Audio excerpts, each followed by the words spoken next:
नमस्कार विद्यार्थी मित्र हो.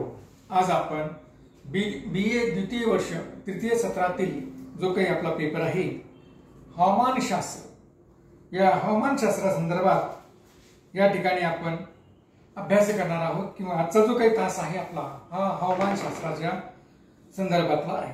मित्र हो, मागील काही तासिकेपासून आपण हवामानशास्त्राचा अभ्यास या ठिकाणी करत आहोत.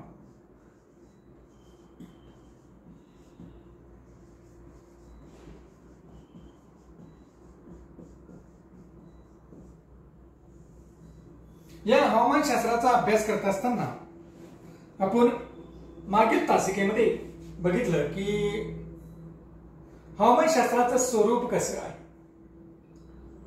हवामानशास्त्राचं स्वरूप कसं आहे आपण अगदी सुरुवातीपासून जर बघितलं तर आपण त्याची असणारी एकंदर वाटचाल हवामानशास्त्राला शास्त्र म्हणून कधीपासून ओळखण्यात येऊ लागलं किंवा कधीपासून हवामानशास्त्र एक शास्त्र म्हणून अभ्यासाला आलं म्हणून त्याची असणारी व्याख्या, त्याचा जो काही हवामानशास्त्राच्या विकासामध्ये ज्या काही घडामोडी घडल्या त्यांचा अभ्यास, त्यानंतर हवामानशास्त्राचं स्वरूप आपण मागील तासामध्ये बघितलेलं आहे की हवामानशास्त्राचं जे स्वरूप आहे ते कशा स्वरूपाचं आहे, हवामानशास्त्राचा अभ्यास कशा पद्धतीने केला जातो याचा विचार आपण मागील तासामध्ये या ठिकाणी केलेला आहे.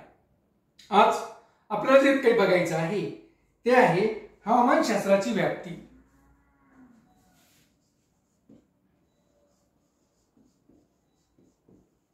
हवामानशास्त्राची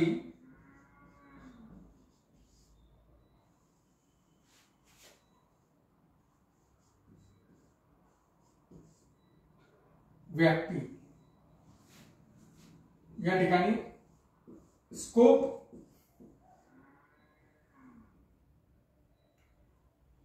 ऑफ क्लायमेटोलॉजी,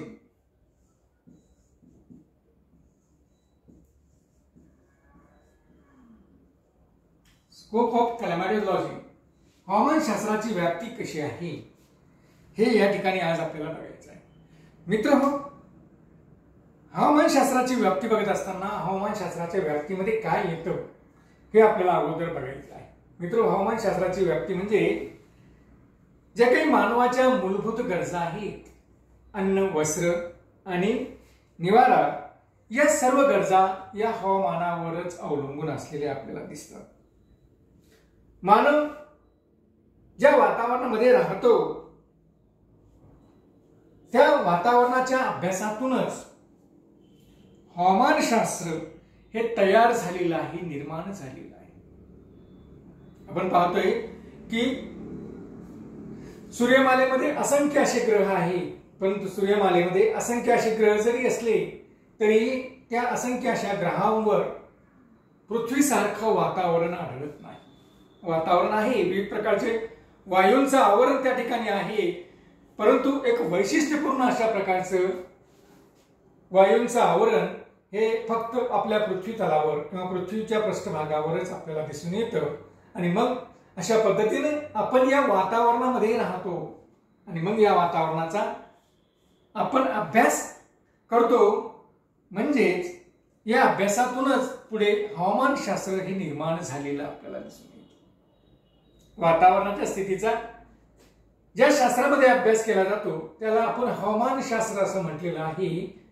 म्हणजे मित्र, या ठिकाणी आपण जर बघितलं तर आपल्याला असं दिसेल की हवामान हा एक पृथ्वीवरील एक महत्वाचा घटक आहे किंवा हवामान हा एक पृथ्वीवरील महत्वाचा भाग आहे, एक महत्वाचं आवरण आहे की ज्याच्यावर मानवाच्या मूलभूत गरजाच पूर्ण करण्याची जबाबदारी आहे. कारण मानवाच्या मूलभूत गरजा पूर्ण करण्यासाठी आपल्याला हवामानावरच अवलंबून राहावं लागतं किंवा ते हवामानावरच अवलंबून असलेले आपल्याला दिसतात. तसंच या ठिकाणी आपण जर बघितलं तर वातावरणाच्या स्थितीचा, आपण ज्या ठिकाणी राहतो, ज्या पृथ्वीवर राहतो त्या पृथ्वीवरील असणारी वातावरणाच्या स्थितीचा अभ्यासातूनच हे हवामानशास्त्र निर्माण झालेलं आपल्याला दिसून येतं. या शास्त्रामध्ये ज्यावेळेस आपण हवामानशास्त्राचा अभ्यास करतो त्यावेळेस या हवामानशास्त्रामध्ये कोणकोणत्या घटकांचा अभ्यास केला जातो, कोणकोणते घटक या ठिकाणी अभ्यासले जातात, त्याच्या अनुषंगानं हवामानशास्त्राची व्याप्ती ही ठरत असते. आणि मित्रहो, या ठिकाणी आपण जर बघितलं तर हवामानशास्त्राचा अभ्यास करत असताना किंवा हवामानाचा अभ्यास करत असताना त्याच्या परिणामांचा जो काही अभ्यास आहे हा प्रामुख्यानं हवामानशास्त्रामध्ये होतो. आणि हवामानाचे जे काही परिणाम आहेत, पृथ्वीवरील वातावरणाच्या स्थितीचे किंवा हवामानाचे जे काही परिणाम आहेत, हे परिणाम प्रामुख्यानं आपल्याला मानवावर झालेले दिसून येतात. म्हणजे मानव या पृथ्वीवरील असणारा एक महत्वाचा घटक आणि त्यावर या ठिकाणी पृथ्वीवरील असणाऱ्या हवामानाचे परिणाम हे आपल्याला दिसून येतात. आणि त्यांचा अभ्यास हा प्रामुख्यानं हवामानशास्त्रामध्ये केला जातो. विशिष्ट आपण जर बघितलं की काय परिणाम झालेला आहे, तर विशिष्ट प्रदेशामध्ये एक विशिष्ट प्रदेश जर पृथ्वीवर आपण घेतला तर त्या विशिष्ट हवामानाच्या प्रदेशामध्ये विशिष्ट प्रकारचे अन्नधान्याचे उत्पादन होते. अन्नधान्य त्या ठिकाणी पिकलं जातं. त्यानंतर आपण जर बघितलं तर त्या विशिष्ट प्रदेशामध्ये विशिष्ट प्रकारच्या वनस्पती आढळतात. त्या विशिष्ट प्रदेशामध्ये विशिष्ट प्रकारचे प्राणी जीवन आपल्याला आढळून येते. प्राणी संपदा आढळते. त्या विशिष्ट प्रदेशामध्ये एक साधन संपदा त्या ठिकाणी आपल्याला दिसून येते. एक वेगळ्या प्रकारची साधन संपदा त्या विशिष्ट प्रदेशामध्ये दिसते.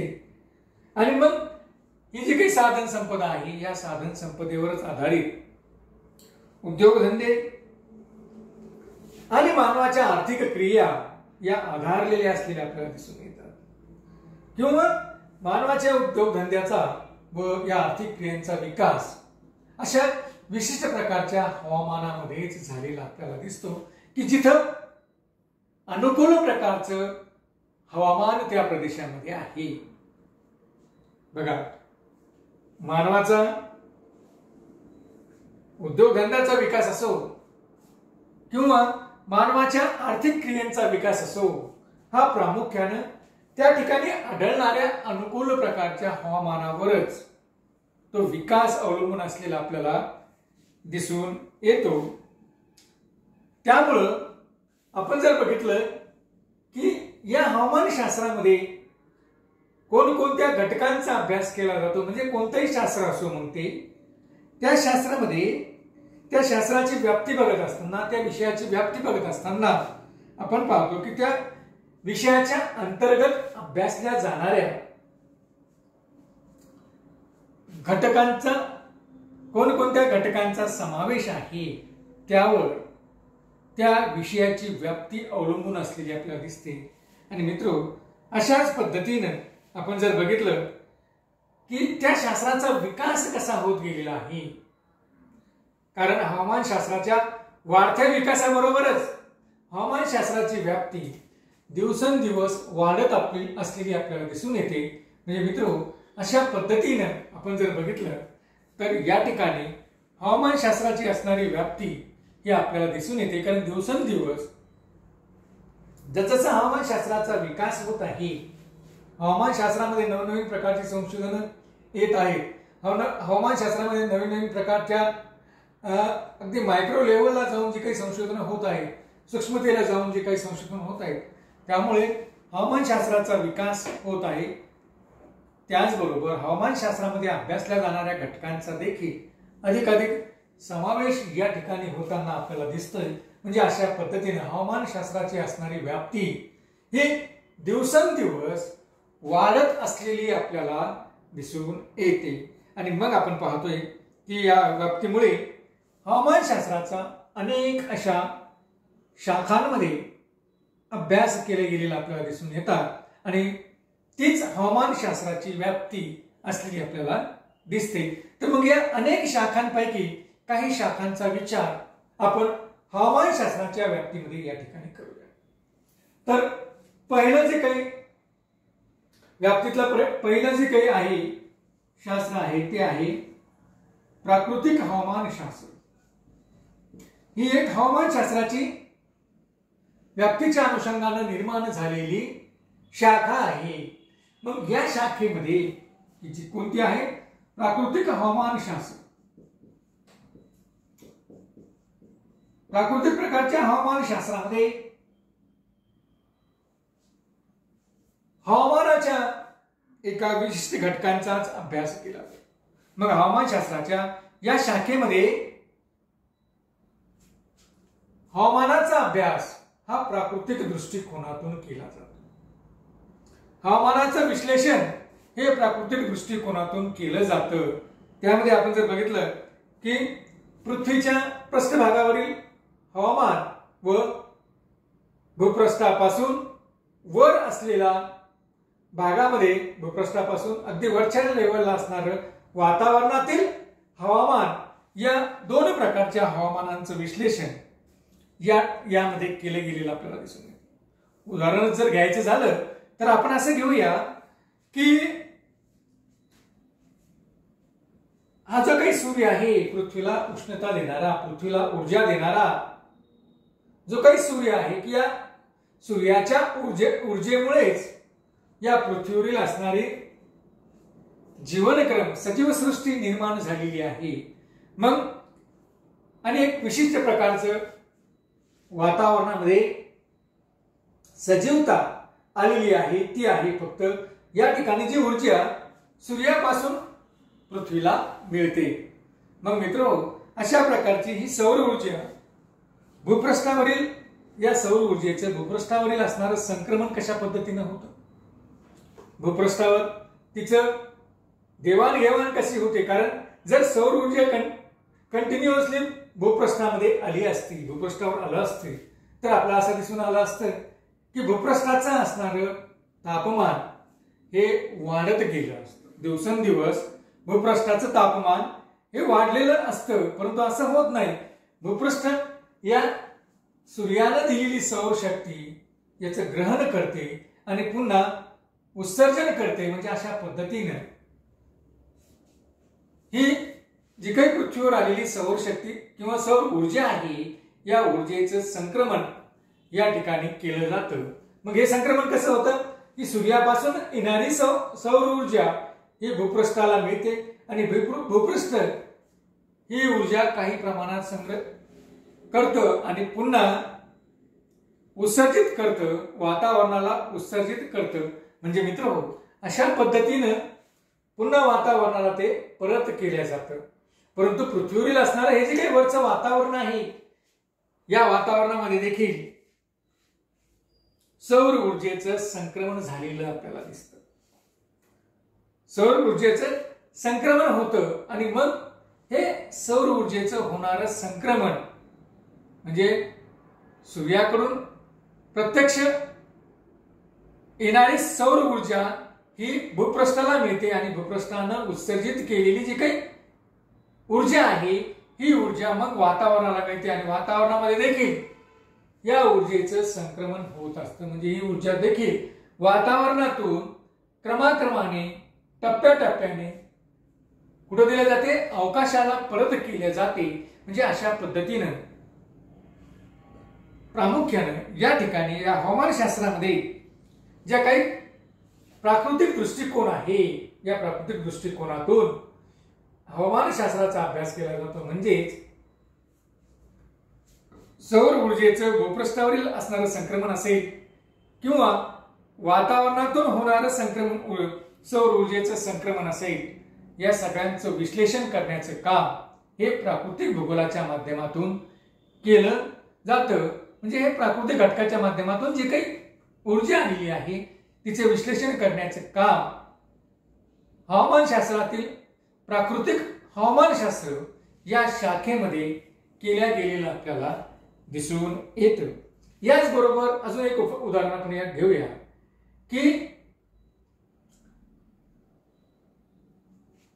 पाण्याचं बर्फात रूपांतर होणं किंवा पाण्याचं वाफेत रूपांतर होणं ही एक प्रक्रिया आहे, नैसर्गिक अशी प्रक्रिया या ठिकाणी घडत असते।